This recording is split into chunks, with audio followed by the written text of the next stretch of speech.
They told us it was impossible, that such things belonged only in the pages of pulp magazines in the fever dreams of madmen. But I stood in that hangar beneath the New Mexico desert in the winter of 1943 and watched 32 steel soldiers stand at attention, their eyes glowing with a cold amber light that had no business existing in this world. The air smelled of motor oil and ozone, and when they moved, you could hear the whir of gears and the hiss of hydraulics. Sounds that made your stomach turn because they came from things shaped like men but built like machines. We called them the Iron Battalion, though that name never appeared in any official record, never crossed any tongue outside those who had clearance levels that didn't officially exist.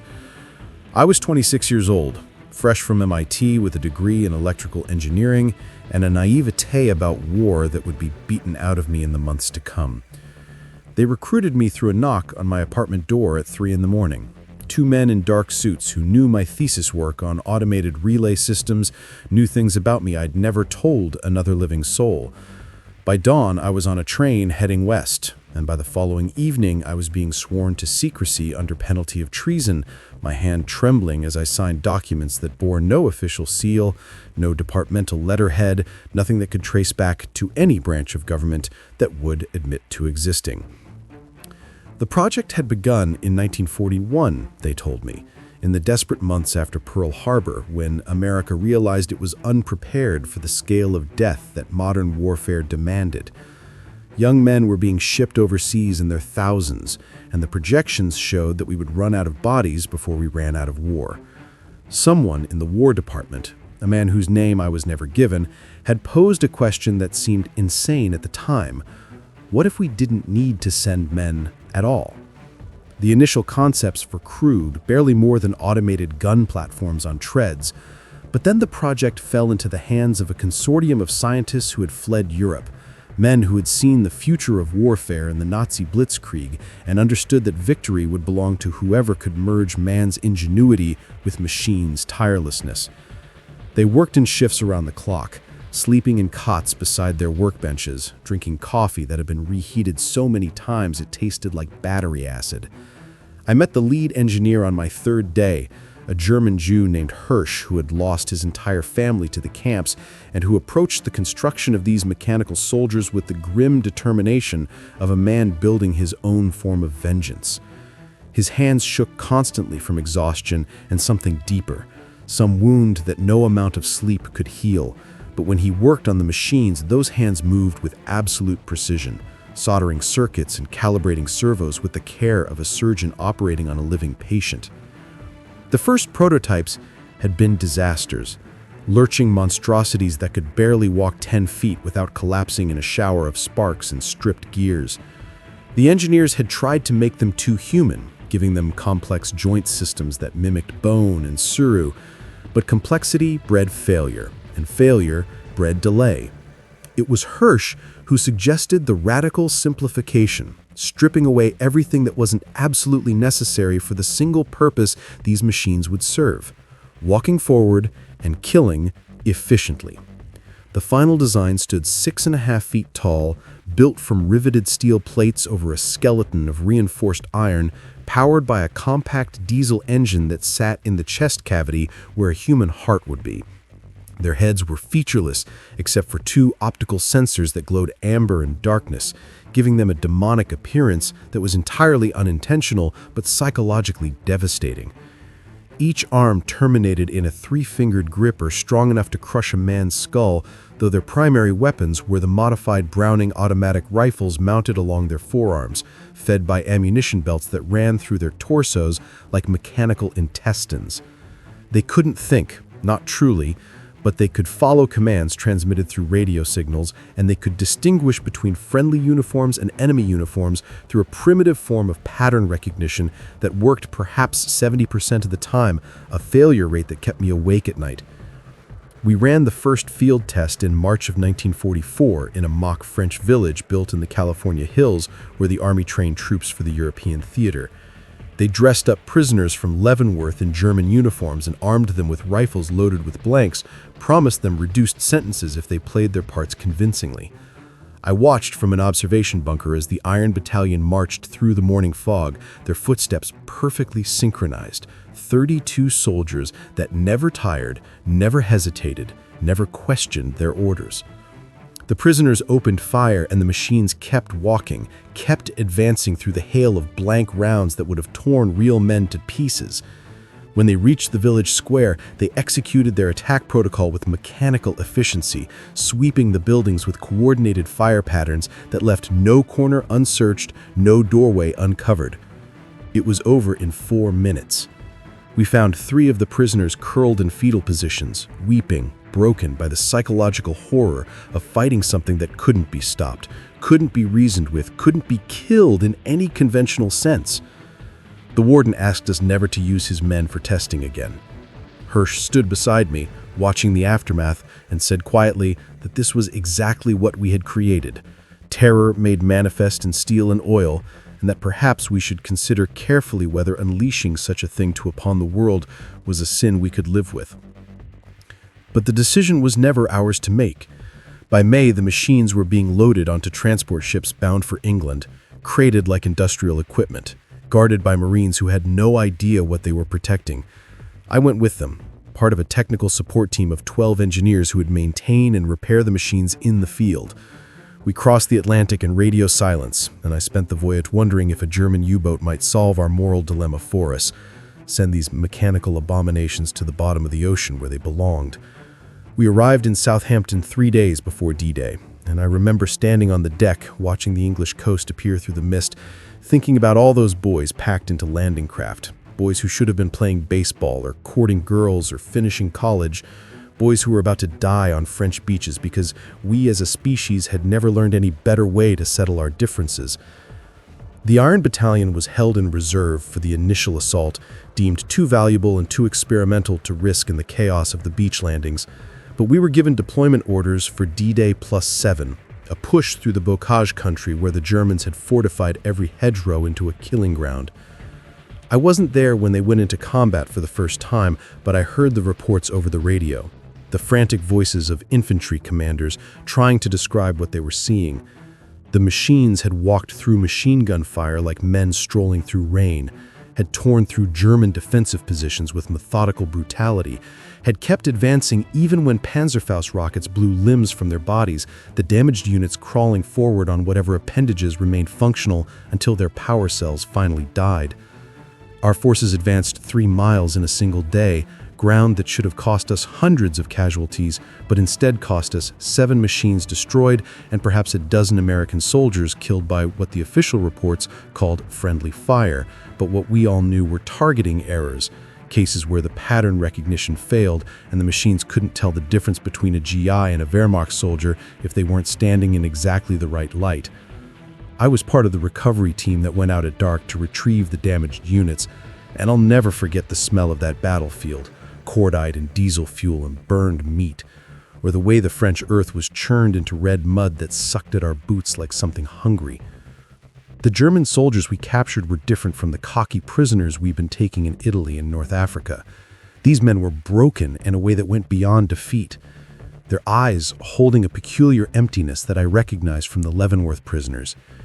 One of them, a sergeant who couldn't have been more than 19, kept repeating the same phrase over and over. Sie sind nicht menschlich. Sie sind nicht menschlich. They are not human. Our translator looked uncomfortable as he relayed the words, and I realized that we had created something that transcended mere military advantage. We had birthed a new kind of terror that attacked something primal in the human soul, the fundamental belief that war was something fought between men who could bleed and die and surrender. You couldn't surrender to a machine. You couldn't appeal to its mercy or its humanity because it possessed neither. You could only run or fight until it killed you or its fuel ran out, and that helplessness, that complete removal of human agency from the equation of combat was more devastating to morale than any conventional weapon could ever be. By August, we had 300 units in the field, and the German resistance in France was collapsing faster than anyone had projected. Eisenhower was being hailed as a genius, though he confided to his inner circle that he felt like a man who had sold his soul and wasn't sure what he'd purchased it with. The machines were winning us the war, but they were also changing what war meant, transforming it from a human tragedy into something colder and more absolute. I saw it in the faces of our own soldiers, the way they looked at the Iron Battalion with a mixture of gratitude and revulsion, thankful that the machines were taking casualties that otherwise would have been theirs, but disturbed by the implications of what we had created. There were incidents that never made it into any report. Times when units refused to advance alongside the machines, times when soldiers shot at them deliberately, trying to disable the things that had come to fight on their behalf. One corporal from Iowa told me he'd rather die a man than live knowing he had hidden behind something that made a mockery of courage and sacrifice. And I didn't have an answer for him because I suspected he was right. The turning point came in October, during the push toward the German border. We deployed a full battalion of 600 machines in a coordinated assault on the Siegfried Line, supported by conventional infantry and armor. The machines broke through the fortifications within hours, carved a gap in the defenses that should have taken weeks to achieve. But then something happened that none of us had anticipated. The radio signals that controlled them began to fail. Not all at once, but sporadically. Units losing contact and reverting to their base programming, which was simply to advance and destroy. Without the guiding intelligence of human operators, they became something more terrible. Autonomous engines of destruction that couldn't distinguish between German soldiers and French civilians fleeing the combat zone. By the time we re-established control, 43 civilians were dead, cut down by machines that processed them as targets based on nothing more than movement and thermal signatures. The incident was classified immediately, buried under layers of secrecy that ensured no journalist would ever hear of it. But we all knew what it meant.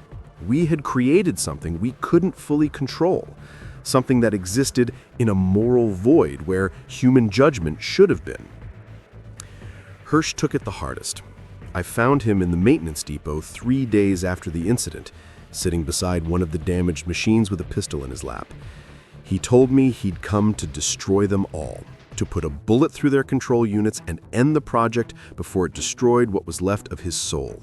But he couldn't bring himself to do it because every machine destroyed meant American boys would die in their place.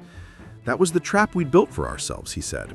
We'd created a devil's bargain where the price of winning without the machines was measured in coffins shipped back to grieving mothers, and the price of winning with them was measured in something more abstract but no less real: the slow corruption of our humanity, the acceptance of atrocity as efficiency. I sat with him until dawn, neither of us speaking, both of us understanding that there was no good choice left to us, only gradations of wrong that we would have to live with if we survived this war.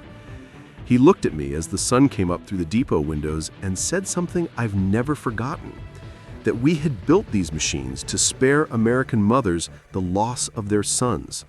But in doing so, we had orphaned ourselves from our own humanity, and that was a loss no victory could ever repay. The machines rolled into Germany in November, and the Wehrmacht, already reeling from losses on the Eastern Front, began to collapse in earnest. We heard rumors that Hitler had ordered his scientists to develop countermeasures, some kind of electromagnetic weapon that could disable the machines. But it was too little too late. The Iron Battalion cut through German defenses like a scythe through wheat, and with each passing week, the resistance grew weaker, more desperate, more willing to believe that they were fighting demons rather than men. I read intelligence reports of German soldiers who shot themselves rather than face the machines, of entire units that abandoned their positions and fled east toward the Russians, preferring to take their chances with Stalin's forces than stand against an enemy that felt nothing and could not be stopped. There was no glory in it, no honor, just the grinding mechanical efficiency of steel and ammunition converting human beings into casualties. By December, Berlin was surrounded, and the Iron Battalion was preparing for the final assault. 600 machines ready to march through the streets of the Reich's capital and end the war in a spectacle of inhuman dominance. But High Command made a decision that surprised us all. They pulled the machines back, ordered them to hold position on the outskirts while conventional forces and the Soviets finished the job. Someone high up, someone with stars on their collar and the ear of the president, had decided that the world wasn't ready to see Berlin fall to steel automatons, that the optics would be too damaging, that history needed to record this victory as belonging to human soldiers who had fought and bled and earned their triumph through courage rather than through mechanical superiority. I was back in England by then, recalled to oversee the production of the next generation, machines that would be smarter, faster, harder to kill. The factory floor stretched out like a vision of some mechanical hell, hundreds of steel soldiers in various stages of assembly, and I realized that we weren't building weapons anymore. We were building the future of warfare, a future where human soldiers would become obsolete, where wars would be fought by proxies that felt no pain, knew no fear, honored no conventions of combat. I walked through that factory at night sometimes, when the workers had gone home and the only sound was the hum of machinery on standby, and I would look at those unfinished machines and wonder what we had done. Each one represented a dozen American boys who wouldn't have to die, but each one also represented a step further away from something essential, something that made us human rather than simply efficient.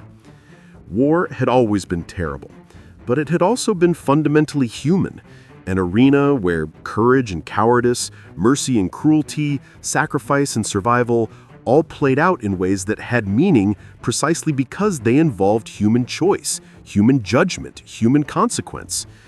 These machines stripped all of that away, reduced warfare to mathematics and logistics, to fuel consumption and ammunition expenditure and maintenance schedules.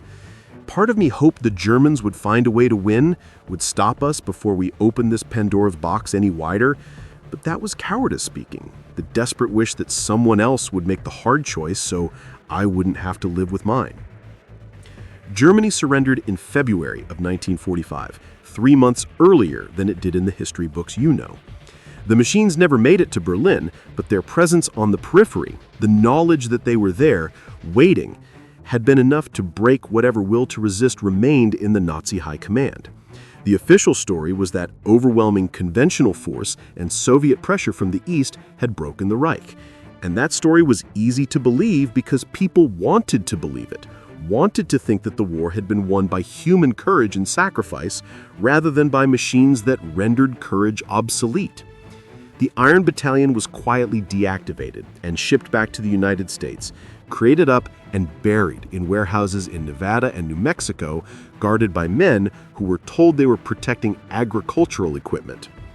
The project was classified at a level above top secret, given a designation that meant anyone who spoke of it would simply disappear, and we were all released back to civilian life with the understanding that we would carry this secret to our graves. I never spoke to Hirsch again after the war. I heard he'd moved to Israel, but I could never confirm it, and part of me suspects he might have ended up in one of those graves reserved for people who knew too much and carried too much guilt. Sometimes I imagine him standing on a beach in Tel Aviv, watching the Mediterranean sunset, wondering if the machines he built to avenge his family had done anything more than prove that vengeance and justice are not the same thing, that winning at any cost might mean losing everything that makes winning worthwhile. I went back to teaching, married a woman who never asked about the gap in my employment history, had 3 children who grew up thinking their father had spent the war years working on radar systems in California. I'm an old man now, and most of the others who worked on the project are dead, and soon there will be no one left to remember what we built in that desert facility, what we unleashed on the battlefields of France and Germany. I sometimes wonder if the machines are still there in those warehouses, waiting in the dark with their amber eyes dormant, or if they were destroyed, melted down and recycled into tractors and refrigerators and all the peaceful products of the post-war boom. I hope they were destroyed, though I suspect they weren't because governments never destroy weapons that work. They just hide them until they're needed again. I imagine some future engineer, someone young and brilliant and naive like I once was, getting that knock on their door at 3 a.m, being shown into a warehouse full of forgotten nightmares, being asked to wake them up and make them better because the world has found a new war that needs fighting and the mathematics of victory demand efficiency over humanity once again. And late at night, when sleep won't come and the past feels closer than the present, I think about what we proved in those desperate years, that humanity's greatest victories often carry the seeds of its greatest defeats, and that the machines we build to save ourselves might be the very things that cost us what makes us worth saving, and that some secrets are kept not to protect nations or security, but simply because the truth of what we're capable of is too terrible for anyone to bear. The Iron Battalion won us the war in Europe, saved countless American lives, advanced technology by decades, and proved that the impossible was merely the improbable waiting for desperate enough circumstances. But it also taught us something darker, something we chose to bury along with the machines themselves. But the line between savior and monster is thinner than we want to believe, that every shortcut to victory carries a toll that compounds with interest, and that the hardest wars to win are the ones we fight against the comfortable lies we tell ourselves about what we're willing to become in pursuit of peace. I carry that knowledge like shrapnel buried too deep to remove, and on the worst nights, I wake up hearing the whir of gears and the hiss of hydraulics, seeing those amber eyes glowing in the darkness, knowing that somewhere, in a sealed warehouse in the desert, 32 steel soldiers still stand at attention, waiting for orders that I pray will never come, but suspect inevitably will. Because we are human, and humans never learn. We only forget until we're forced to remember, and then it's always too late to choose a different path than the one we've already walked.